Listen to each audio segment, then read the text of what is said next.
အားလုံးပဲမင်္ဂလာပါဆရာကတော့ဆရာမင်းတမ်းဖြစ်ပါတယ်ဆရာဒီနေ့မှာဆိုရင် brief lesson on nomenclature of hydrocarbon အကြောင်းကိုဆွေးနွေးပို့ချသွားမှာဖြစ်ပါတယ်ဒီသင်ခန်းစာမှာတော့အရှိကသင်ကြားပြီးတဲ့အတိုင်းပဲပေါ့ဆရာတို့ဒီ hydrocarbons တွေကို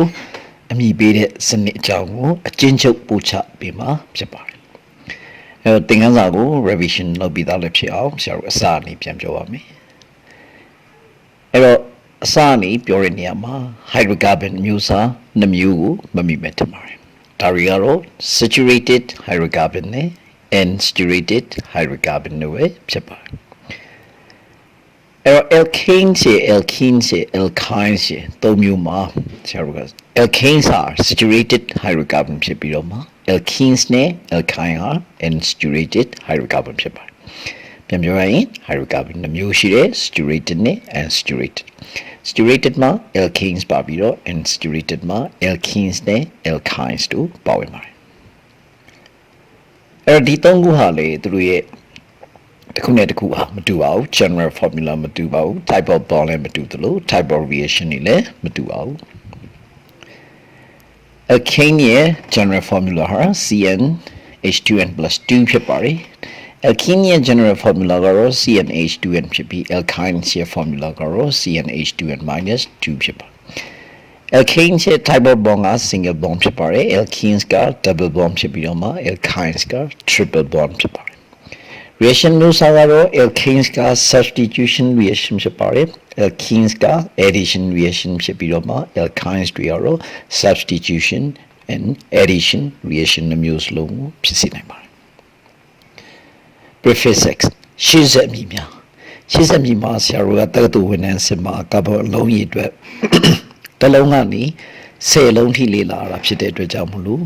ကာဗွန်တစ်လုံးကို meth နှလုံးကို eth သုံးလုံးကို prop လေးလုံးကို bute ငါးလုံးကို pent 6လုံးကို hex 9လုံးကို hept 10လုံးကို oct 9လုံးကို non နဲ့10လုံးကို dec လို့နာမည်ပေးပါတယ်ဒါကတော့ကာဗွန်တစ်လုံးကနေ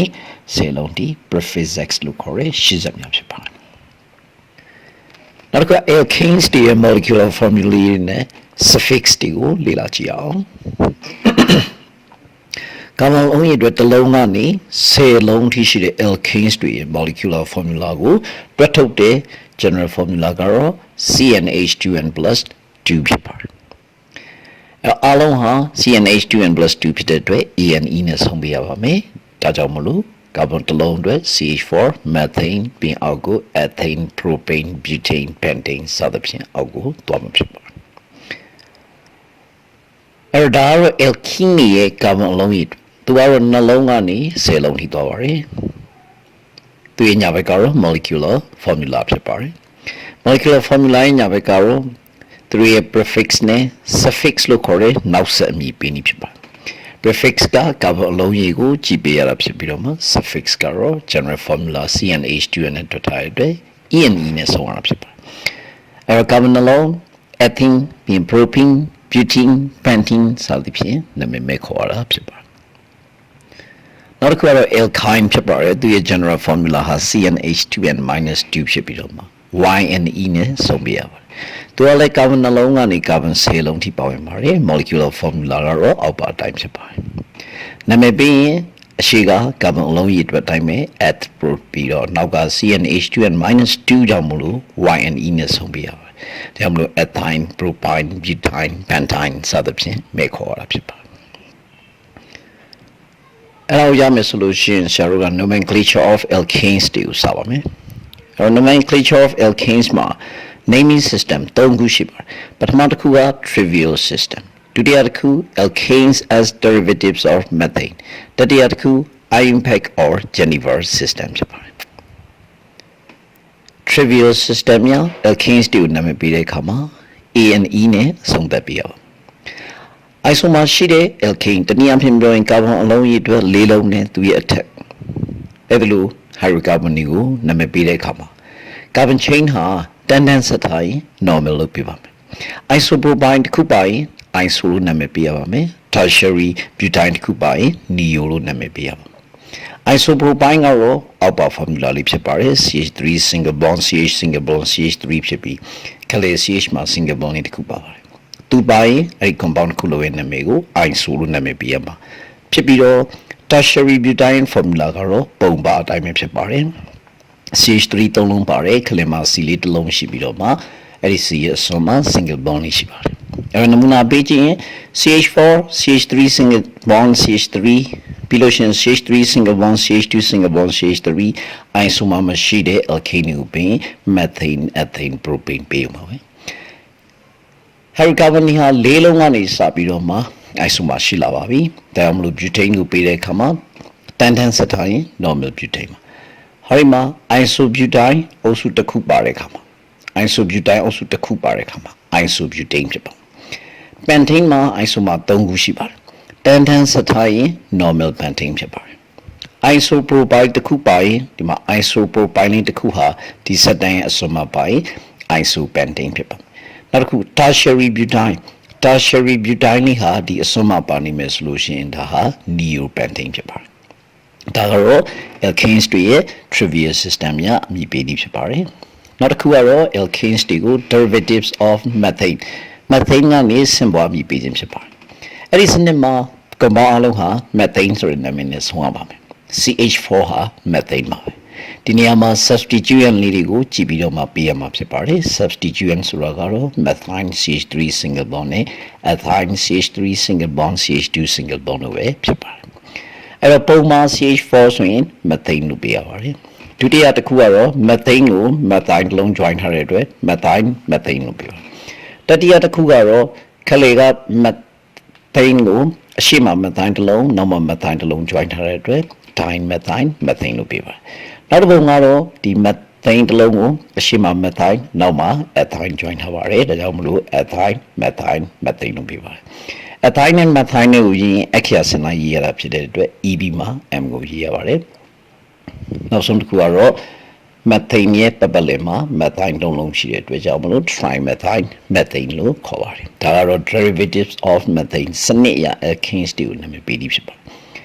alkanes တွေနောက်ဆုံးနာမည်ပေးနည်းကတော့ IUPAC or Geneva system ဖြစ်ပါတယ်ဒီ system များ hydrocarbon 3လုံးနဲ့အထက် alkane တနည်းအားဖြင့်ပြောရင် isomer ရှိတဲ့ alkane ကိုနာမည်ပေးတဲ့အခါမှာပထမအဆုံး longest continuous carbon chain ကိုအရင်ဆုံးရှားပါမယ်နောက်တစ်ဆင့်က substituent နဲ့အနည်းဆုံးကနေမဆင်တက်ပါမယ်အဲ့ဒီမှာမျိုးတူ substituent တစ်ခုထပ်ပို့ရင် di နှလုံးဆိုရင် di သုံးလုံးဆိုရင် tri လေးလုံးဆိုရင် tetra ပေါ့အဲ့ဒါတွေသုံးပြီးတော့မှရှိပါမယ်အဲ့တော့အဲ့ substituent နဲ့ရှိမှာအဲ့ substituent တည်ရှိတဲ့ position ကို comma ခံပြီးရေးရပါတကယ်လို့ substituent ဟာမျိုးမတူဘူးเนาะ different kind ဆိုရင်တော့ alphabetical order တိုင်းရေးရပါalphabetical order ဆိုတာက ethane နဲ့ methane ဆိုရင် ethane ကိုရှေ့ထားရေးတာကိုဆိုလိုတာပါအဲ့တော့ပုံမှာပထမဆုံး longest continuous carbon chain ကိုရှာလိုက်ရင်ဒီလိုတန်းရပါတယ်ဒီလိုရေးလိုက်ရပါတယ်ဒါပေမဲ့လွယ်ကူအောင်ဒီလိုရေးပြထားဖြစ်ပါတယ်ပြီးရင်ဟောဒီနှစ်ခုက substituent ဖြစ်ပါတယ် substituent နဲ့အနည်းဆုံးကနံပါတ်တက်တဲ့အတွက်ဘယ်ဘက်ဆုံးကနေ1 2 3 4တက်ပါတယ် carbon ၄လုံးဖြစ်တဲ့အတွက်ကြောင့်မလို့မူရေး alkane ဟာ butane ဖြစ်ပါတယ်2မှာ methane နှလုံးပါတဲ့အတွက် 2,2 dimethane ဖြစ်ပါတယ်အဲ့တော့ methane ကမျိုးတူ substituent တစ်ခုထက်ပိုပါတယ်နှစ်ခုမလို့ dime ထည့်ပေးရပါတယ် position ကတော့နှစ်မှာပဲနှလုံး join ထားတဲ့အတွက် 2,2 လို့ရေးပါတယ်အဲ့တော့အောက်ကပုံမှာဆိုရင်လည်းအတူတူပါပဲ substituent တွေပါဝင်လာခြင်းတူပေမဲ့များတဲ့ဘက်ကိုဦးစားပေးရပါတယ်ဒီမှာကတစ်လုံးဒီမှာနှလုံးပါတဲ့အတွက်ဒီကောင်နဲ့ညီတဲ့ဘက်ကနေအမစင်ကို1 2 3 4ရေးတွက်လိုက်တဲ့အခါ2မှာ methane နှလုံး3မှာ methane တစ်လုံးပါတဲ့အတွက် 2,3 trimethane carbon ၄လုံးဖြစ်တဲ့အတွက် butane ဖြစ်ပါတယ်နောက်တစ်ခုကတော့ alkenes တွေရဲ့ nomenclature ဖြစ်ပါတယ် alkenes တွေကိုနာမည်ပေးတဲ့အခါမှာစနစ်၃ခုရှိပါတယ်အဲ့ဒါတွေကတော့ trivial system being alkenes as derivatives of ethylene being IUPAC or Geneva system ဖြစ်ပါတယ်alkenes တွေကို trivial system ရနာမည်ပေးတဲ့အခါမှာ YLENE နဲ့အဆုံးသတ်ပေးရပါမယ်နောက်တစ်ခါ isomer ရှိတဲ့ alkenes တွေအတွက် carbon chain ဟာတန်းတန်းဆက်ထားမယ်ဆိုရင် double bond ရှိတဲ့နေရာလေးတွေကိုကြည့်ပြီးတော့မှအဲ့ဒီ bond နဲ့အနည်းဆုံးကနေနံပါတ်စင်တက်ပါမယ်တက်ပြီးပြီဆိုလို့ရှိရင်အဲ့ဒီ double bond ရဲ့အရှိနဲ့နောက်နဲ့ကဏ္ဍတွေကိုကြည့်ပြီးတော့မှကဏ္ဍငယ်တာကိုယူပါမယ်1နဲ့2ကြားမှာရှင်1ကိုယူပါမယ်2နဲ့3နဲ့ကြားမှာရှင်2ကိုယူပါမယ်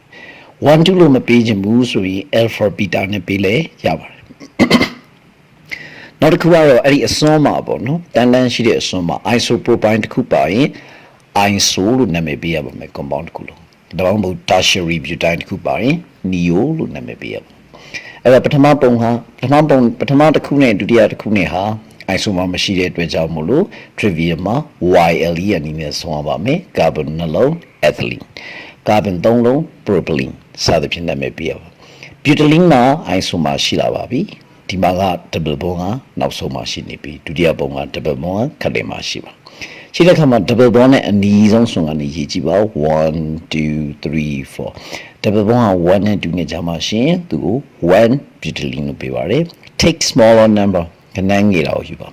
1လုံးမပေးရင် alpha လို့ပေးလို့ရတယ်နောက်တစ်ခုကအရှိကရေးလဲရပါတယ်နောက်ဆုံးကရေးလဲရပါတယ်ဘယ်လိုရေးရတဲ့အတွက်ကြောင့်မလို့ရှေ့ကပဲရေးကြည့်ပါမယ်1 2 3 4 2နဲ့3နဲ့ကြာမှာ double bond ရှိတဲ့အတွက်ကြောင့်မလို့ take smaller number 2ကိုယူရတယ်။ဒါသူရဲ့နာမည်ဟာ2 butylene ဖြစ်ပါတယ်။အဲ့တော့2လို့မပေးခြင်း beta လို့ပေးလို့ရပါတယ်။နောက်တစ်ခုကတော့ကာဗွန်၄လုံးချင်းတူတူပဲဖြစ်တဲ့အတွက် butylene ပဲဖြစ်ပါ။သို့တော့သူကအစွန်းမှာ isobutane အုပ်စုရှိနေတဲ့အတွက်ကြောင့်မလို့သူ့နာမည်ကို isobutylene လို့ပေးရပါတယ်alkenes ရဲ့ဒုတိယနာမည်ပေးစနစ်တစ်ခုကတော့ derivative of ethylene ဖြစ်ပါတယ်။ဒါ trivial system နဲ့တချို့တစ်ဝက်ကိုယူပြီးသုံးစွဲထားတာဖြစ်ပါတယ်။ ethylene ကနေ symbol နာမည်ပေးတဲ့အခါမှာအဲ့ဒီ compound ဟာ ethylene နဲ့ဆုံးရပါမယ်။ဟုတ်ပြီ ethylene ဆိုတာပါလေ။ ethylene ဆိုတာ C double bond C ပါတဲ့အစုကိုခေါ်တာပါ။ C double bond ပါတဲ့ C ပါတဲ့အစုကို ethylene လို့ပေးပြီးတော့မှသူ့ဘေးမှာပါတဲ့ substituent တွေကိုကြည့်ပြရပါမယ်။ substituent ဆိုတာကတော့ methane CH3 ethane CH3 single bond CH2 ဖြစ်ပါတယ်။အဲ့ဒီမှာ compound ရဲ့နာမည်ဟာတူနေ symmetrical and symmetrical ကြည့်ပြရပါအဲ့တော့ပထမပုံကိုကြည့်ပါ C double bond C ပါတဲ့အစုကို ethylene လို့ခေါ်ပါတယ်ဒုတိယတစ်ပုံ C double bond C ပါတဲ့အစုကို ethylene လို့ခေါ်ပြီး C double bond C ရဲ့ဘေးမှာ methane ရှိတဲ့အတွက်သူနာမည်က methane ethylene ဖြစ်ပါတယ်တတိယတစ်ပုံ C double bond C ပါတဲ့ group က ethylene ဖြစ်ပါတယ်သူရှိမှာ ethane ရှိတဲ့အတွက်သူရဲ့နာမည်က ethane ethylene ဖြစ်ပါတယ်နံပါတ်4မှာ C double bond C ပါတဲ့ group က ethylene ဖြစ်ပါတယ်သူရှိမှာ methane တစ်လုံးသူနောက်မှာ methane တစ်လုံးဖြစ်တဲ့အတွက် dimethane ethylene ဖြစ်ပါတယ်နံပါတ်5ကလည်း C double bond C ပါတဲ့ group ဟာ ethylene ဖြစ်ပါတယ်ဒီမှာ CH3 နှလုံးပါတဲ့အတွက် dimethane ethylene ဖြစ်ပါတယ်အဲ့တော့ဒါဟာလေ dimethane ethylene မှာအောက်ကနံပါတ်5ကလည်း dimethane ethylene မှာအဲ့တော့ကိုယ်ရအောင်ဒါဟာ symmetrical and symmetrical ဆိုတာခွဲပေးရပါတယ်ခွဲပုံခွဲနည်းကတော့ double bond နဲ့ double bond ရဲ့ထိပ်တဲ့နေမြင်းချောင်းလေးကိုဆွဲချလိုက်လို့ဘယ်ဘက်နဲ့ညာဘက်နဲ့ဟာတူညီမယ်ဆိုလို့ရှိရင် symmetrical ဖြစ်ပြီးတော့ double bond ရဲ့တဲ့နေမြင်းချောင်းဆွဲချလိုက်လို့ညာဘက်နဲ့ဘယ်ဘက်နဲ့မတူလို့ရှိရင် asymmetrical လို့ခေါ်ပါတယ်alkenes ရဲ့နောက်ဆုံးနာမည်ပေးစနစ်တစ်ခုကတော့ IUPAC or Geneva system လို့ခေါ်ပါတယ်ဒီ system မှာဘာလို့ဆက်ချင်းလောက်ရမလဲဆိုလို့ရှိရင်ဒီ double bond ပါတဲ့ longest continuous carbon chain ကိုအရင်ဆုံးရှာပါမယ် double bond ပါမယ်အရှည်ဆုံးဖြစ်ရပါမယ်တောက်လျှောက်သွားပါမယ်အချက်၃ချက်နဲ့ကန်ကြည့်ရအောင်နောက်တစ်ချက်က double bond နဲ့အနီးဆုံးကနေပြီးတော့မှအမတ်စင်တက်ရပါမယ်မစင်တက်ပြီးတော့မှ parent alkene ကို position နဲ့တွဲပြီးအမည်ပေးပါဘာ position လဲလို့ပြောရင် double bond ရဲ့ position ဖြစ်ပါတယ် double bond က1နဲ့2နဲ့ကြာမှရှိရင်1ကိုယူပါမယ်3နဲ့4နဲ့ကြာမှရှိရင်3ကိုယူပါမယ် take smaller number ဖြစ်ပါတယ်မျိုးတူ substituent တစ်ခုထပ်ပို့ရင် dime trine tetra သုံးပြီးတော့မှရေးပါမယ်ရှေ့မှာတော့အဲဒီ substituent ရဲ့ position ကို comma ခံပြီးတော့ရေးပေးရပါမယ်substituent ကမျိုးမတူဘူးဆိုရင်တော့ alphabetical order တိုင်းရေးပြရမှာဖြစ်ပါတယ်။ ethine နဲ့ methine မှာ E ကိုအရှိရထားရေးရမှာဖြစ်ပါတယ်။ပုံမှန်ကြည့်ရင်ပထမတစ်ပုံမှာ double bond ပါတဲ့အရှိဆုံးကိုရင်ဒီလိုရေးလဲရပါတယ်။ဒီလိုရေးလဲရပါတယ်။ဒီလိုရေးလဲရပါတယ်။အဲ့တော့လွယ်ကူအောင်ဒီလိုပဲရေးပါ။အဲ့တော့ဒီမှာက double bond နဲ့အနီးဆုံးအစွန်ဖြစ်တဲ့အတွက်ညာဘက်စွန်အစွန်ကနေနံပါတ်တက်ပါတယ်1 2 3 4 5 အဲ့ဒီအချိန်မှာမှဆရာတို့က parent alkene ကိုနာမည်ပေးတဲ့အခါမှာ double bond က2နဲ့3နဲ့ကြာမှရှိပါတယ် take smaller number ဆိုတဲ့အတွက်2ကိုယူလိုက်ပါမယ်ကာဗွန်အလုံးပေါင်း5လုံးရှိတဲ့အတွက်2 pentene ဖြစ်ပါတယ်နံပါတ်4မှာ methine နှလုံးပါတဲ့အတွက် 4,4 dimethyl 2 pentene ဖြစ်ပါတယ်နောက်တစ်ပုံမှာရှင်ဒီလိုရေးလဲရပါတယ်ဒီလိုရေးလဲရပါတယ်တန်တန်ရေးလဲရနေတာပါပဲအဲ့တော့ဒီလိုတန်တန်ပဲရေးလိုက်ပါမယ် double bond နဲ့အနည်းဆုံးဟာညာဘက်စွန်းဖြစ်တဲ့အတွက်ညာဘက်စွန်းကနေ1 2 3 4 5 6 7တက်လိုက်ပါ double bond က1နဲ့2ကြားမှာရှိပါတယ်အဲ့တော့ take smaller number 1ကိုယူပါတယ်ကာဗွန်9လုံးဖြစ်တဲ့အတွက် heptene ဖြစ်ပါတယ်4မှာ methine တစ်လုံး6မှာ methine 2လုံးအလုံးပေါင်း methine 3လုံးရှိတဲ့အတွက် 4,6,6 trimethine မူရင်း alkene က1 heptene ဖြစ်ပါတယ်နောက်ဆုံးတစ်ခုဖြစ်တဲ့ alkynes များကိုအမည်ပေးခြင်းဖြစ်ပါတယ် alkynes များကိုအမည်ပေးတဲ့နေရာမှာတော့စနစ်နှစ်ခုကိုပဲသုံးပါပထမတစ်ခုကတော့ the trivial system or alkynes as derivative of acetylene ဖြစ်ပါတယ်ဒုတိယတစ်ခုကတော့ iron-pack or Geneva system ဖြစ်ပါတယ်အဲ့တော့ trivial ဒါမှမဟုတ်ရင် derivative of acetylene နဲ့နာမည်ပေးတဲ့အခါမှာ C triple bond C ပါရင် acetylene ကိုခေါ်ပါတယ်အဲ့ဒီတိုင်းပဲ substituent တွေကိုကြည့်ပြီးတော့မှနာမည်ပေးအောင်ပါပဲ substituent တွေကတော့ methine, ethine, normal propyne, isopropyne အမျိုးမျိုးရှိနေပါတယ်အဲ့တော့ပုံလေးကိုကြည့်ပါဒီမှာ C triple bond C ပါတာဟာ acetylene ဖြစ်ပါတယ်အဲ့တော့သူရဲ့နာမည်က acetylene ဖြစ်ပါတယ် C triple bond C acetylene ဖြစ်ပါတယ်အရှိက methine တစ်လုံးပါတဲ့အတွက်သူရဲ့နာမည်က methine acetylene ဖြစ်ပါတယ်တတိယတစ်ခု C triple bond C acetylene ဖြစ်ပါတယ်အရှိမှာ ethine ပါတဲ့အတွက် ethine acetylene ဖြစ်ပါတယ်နောက်ဆုံးတစ်ခု C triple bond C ရှိပါ methine တစ်လုံးနောက်မှာ methine တစ်လုံးပါတဲ့အတွက် dimethyl acetylene ဖြစ်ပါတယ်နှစ်ခုရှိတဲ့နှစ်ကမှဒုတိယတစ်ခုဖြစ်တဲ့ alkynes တွေအမည်ပေးစနစ်ကတော့ iron-pack or Geneva system ပဲဖြစ်ပါတယ်ဒီ system ရကာဗွန်လုံးကြီးတစ်ခုဆရာတို့ကကြည့်ပြီးတော့မှနာမည်ပေးတဲ့အခါမှာပထမအဦးဆုံးလုပ်ရမှာကတော့ triple bond ပါတဲ့ longest continuous carbon chain ကိုအရင်ဆုံးရှာပါမယ်ပြီးရင် triple bond နဲ့အနီးဆုံးကနေအမတ်စင်တက်ရပါမစင်နီတက်ပါမယ်နောက်ပြီး parent alkyne ကို position နဲ့တွဲပြီးအမည်ပေးပါမယ် position ဆိုတာက triple bond ဟာ1နဲ့2ကြားမှာရှင်1ကိုယူပါမယ်3နဲ့4နဲ့ကြားမှာရှင်3ကိုယူပါမယ် always take smaller number မြေတန်းငယ်တဲ့ကဏ္ဍကိုဦးစားပေးယူရပါတယ်အဲ့မျိုးတူ substituent တစ်ခုထပ်ပို့နေမယ်ဆိုရင် diene trine tetra စတဲ့ prefix တွေကိုသုံးပါပြီးရှေ့မှာ position ကိုရေးပါ comma ခံရေးပါမျိုးမတူတဲ့ substituent နေပါရင်alphabetical order ကိုရေးပါဒါကတော့ထပ်ခါပြောနေရပါပဲ memorization လို့ပါ ethine နဲ့ methine မှာ ethine ကိုရှေ့ရထားယူပါအဲ့ဒီပုံကိုကြည့်ရင်အဲ့တော့ဒီမှာတော့ဥပမာလွယ်တော့ပြန်ခဏလေးနော်ခဏရလိုက်အဲ့တော့ sorry ပါအဲ့တော့ဒီမှာဆရာတို့ကခုနအတိုင်းပဲalkynes တွေကို iron-pack နာမည်ပေးတဲ့အခါမှာ triple bond ပါတဲ့ longest continuous carbon chain ကိုရှာမှာဖြစ်တဲ့အတွက်ကြောင့်မလို့ဒီ triple bond လေးပေါ့နော်ဒီ triple bond လေးရဲ့ပါတဲ့ longest continuous carbon chain ကိုရှာတဲ့အခါမှာအပေါ်တန်းက longest continuous carbon chain ပဲဖြစ်ပါတယ်